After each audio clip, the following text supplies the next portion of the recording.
भक्ति का प्रथम मार्ग है। सरलता एक प्रेरक कहानी। एक आलसी लेकिन भोला भाला युवक था आनंद। दिन भर कोई काम नहीं करता, बस खाता ही रहता और सोता रहता। घर वालों ने कहा, चलो जाओ, निकलो घर से, कोई काम धाम करते नहीं हो, बस पड़े रहते हो। वह घर से निकलकर यूं ही भटकते हुए एक आश्रम पहुंचा। वहां उसने देखा कि एक गुरुजी है, उनके शिष्य कोई काम नहीं करते, बस मंदिर की पूजा करते हैं। उसने मन में सोचा, यह बढ़िया है, कोई काम धाम नहीं, बस पूजा ही तो करना है। गुरुजी के पास जाकर पूछा, क्या मैं यहाँ रह सकता हूँ? गुरुजी बोले, हाँ हाँ, क्यों नहीं। लेकिन मैं कोई काम नहीं कर सकता हूँ गुरुजी। कोई काम नहीं करना है, बस पूजा करनी होगी। आनंद, ठीक है, वह तो मैं कर लूंगा। अब आनंद महाराज आश्रम में रहने लगे। ना कोई काम, ना कोई धाम, बस सारा दिन खाते रहो और प्रभु भक्ति में भजन गाते रहो। महीना भर हो गया, फिर एक दिन आई एकादशी। उसने रसोई में जाकर देखा, खाने की कोई तैयारी नहीं थी। उसने गुरुजी से पूछा, आज खाना नहीं बनेगा क्या? गुरुजी ने कहा, नहीं, आज तो एकादशी है, तुम्हारा भी उपवास है। उसने कहा, नहीं, अगर हमने उपवास कर लिया तो कल का दिन ही नहीं देख पाएंगे। हम नहीं कर सकते उपवास, हमें तो भूख लगती है। आपने पहले क्यों नहीं बताया? गुरुजी ने कहा, ठीक है, तुम ना करो उपवास, पर खाना भी तुम्हारे लिए कोई और नहीं बनाएगा, तुम खुद बना लो। मरता क्या न करता गया रसोई में। गुरुजी फिर आए। देखो, अगर तुम खाना बना लो तो राम जी को भोग जरूर लगा लेना और नदी के उस पार जाकर बना लो रसोई। ठीक है। लकड़ी, आटा, तेल, घी, सब्जी लेकर आनंद महाराज चले गए। जैसा तैसा खाना भी बनाया। खाने लगा तो याद आया, गुरुजी ने कहा था कि राम जी को भोग लगाना है। वह भजन गाने लगा, आओ मेरे राम जी, भोग लगाओ जी, प्रभु राम आए, श्री राम आए, मेरे भोजन का भोग लगाए। कोई ना आया तो बेचैन हो गया कि यहाँ तो भूख लग रही है और राम जी आ ही नहीं रहे। भोला मानस जानता नहीं था कि प्रभु साक्षात तो आएंगे नहीं, पर गुरुजी की बात मानना जरूरी है। फिर उसने कहा, देखो प्रभु राम जी, मैं समझ गया कि आप क्यों नहीं आ रहे हैं। मैंने रूखा सूखा बनाया है और आपको तरमाल खाने की आदत है, इसलिए नहीं आ रहे हैं। तो सुनो प्रभु, आज वहाँ भी कुछ नहीं बना है, सबकी एकादशी है, खाना हो तो ये भोग ही खा लो। श्री राम अपने भक्त की सरलता पर बड़े मुस्कुराए और माता सीता के साथ प्रकट हो गए। भक्त असमंजस में। गुरुजी ने तो कहा था कि राम जी आएंगे, पर यहाँ तो माता सीता भी आई हैं और मैंने तो भोजन बस 2 लोगों का बनाया है। चलो कोई बात नहीं, आज इन्हें ही खिला देते हैं। बोला, प्रभु मैं भूखा रह गया, लेकिन मुझे आप दोनों को देखकर बड़ा अच्छा लग रहा है। लेकिन अगली एकादशी पर ऐसा न करना, पहले बता देना कि कितने जन आ रहे हो, और हाँ, थोड़ा जल्दी आ जाना। राम जी उसकी बात पर बड़े मुदित हुए, प्रसाद ग्रहण करके चले गए।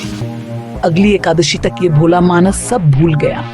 उसे लगा प्रभु ऐसे ही आते होंगे और प्रसाद ग्रहण करते होंगे। फिर एकादशी आई। गुरुजी से कहा, मैं चला अपना खाना बनाने, पर गुरुजी थोड़ा ज्यादा अनाज लगेगा, वहाँ 2 लोग आते हैं। गुरुजी मुस्कुराए, भूख के मारे बावला है, ठीक है, ले जा और अनाज ले जा। अब की बार उसने 3 लोगों का खाना बनाया। फिर गुहार लगाई, प्रभु राम आए, सीताराम आए, मेरे भोजन का भोग लगाए, प्रभु की महिमा भी निराली है। भक्त के साथ कौतुक करने में उन्हें भी बड़ा मजा आता है। इस बार वे अपने भाई लक्ष्मण, भरत, शत्रुघ्न और हनुमान जी को लेकर आ गए। भक्त को चक्कर आ गए, ये क्या हुआ, एक का भोजन बनाया तो 2 आए, आज 2 का खाना बनाया तो पूरा खानदान आ गया। लगता है आज भी भूखा ही रहना पड़ेगा। सबको भोजन लगाया और बैठे बैठे देखता रहा। अनजाने ही उसकी भी एकादशी हो गई। फिर अगली एकादशी आने से पहले गुरुजी से कहा, गुरुजी, ये आपके प्रभु राम जी अकेले क्यों नहीं आते, हर बार कितने सारे लोग ले आते हैं, इस बार अनाज ज्यादा देना। गुरुजी को लगा कहीं अनाज बेचता तो नहीं है, देखना पड़ेगा जाकर। भंडार में कहा, इसे जितना अनाज चाहिए दे दो, और छुपकर उसे देखने चल पड़े। इस बार आनंद ने सोचा, खाना पहले नहीं बनाऊंगा, पता नहीं कितने लोग आ जाएं, पहले बुला लेता हूँ, फिर बनाता हूँ। फिर ठेर लगाई, प्रभु राम आइए, श्री राम आइए, मेरे भोजन का भोग लगाए। सारा राम दरबार मौजूद। इस बार तो हनुमान जी भी साथ आए, लेकिन ये क्या प्रसाद तो तैयार ही नहीं है। भक्त ठहरा भोला भाला, बोला, प्रभु इस बार मैंने खाना नहीं बनाया। प्रभु ने पूछा क्यों? बोला, मुझे मिलेगा तो है नहीं, फिर क्या फायदा बनाने का, आप ही बना लो और खुद ही खा लो। राम जी मुस्कुराए।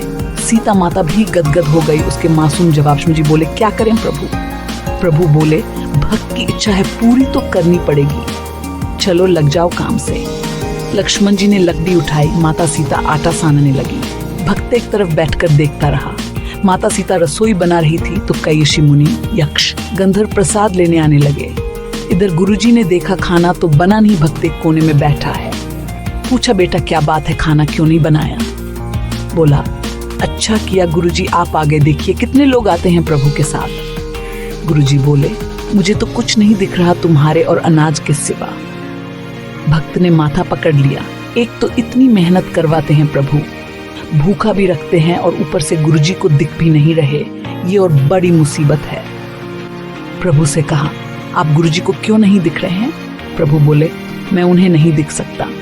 बोला, क्यों? वे तो बड़े पंडित हैं, जानी है, विद्वान हैं, उन्हें तो बहुत कुछ आता है, उनको क्यों नहीं दिखते आप? प्रभु बोले, माना कि उनको सब आता है पर वे सरल नहीं है तुम्हारी तरह, इसलिए उनको नहीं दिख सकता। आनंद ने गुरुजी से कहा, गुरुजी प्रभु कह रहे हैं आप सरल नहीं है इसलिए आपको नहीं दिखेंगे। गुरुजी रोने लगे, वाकई मैंने सब कुछ पाया पर सरलता नहीं पा सका तुम्हारी तरह, और प्रभु तो मन की सरलता से ही मिलते हैं। प्रभु प्रकट हो गए और गुरुजी को भी दर्शन दिए। इस तरह एक भक्त के कहने पर प्रभु ने रसोई भी बनाई।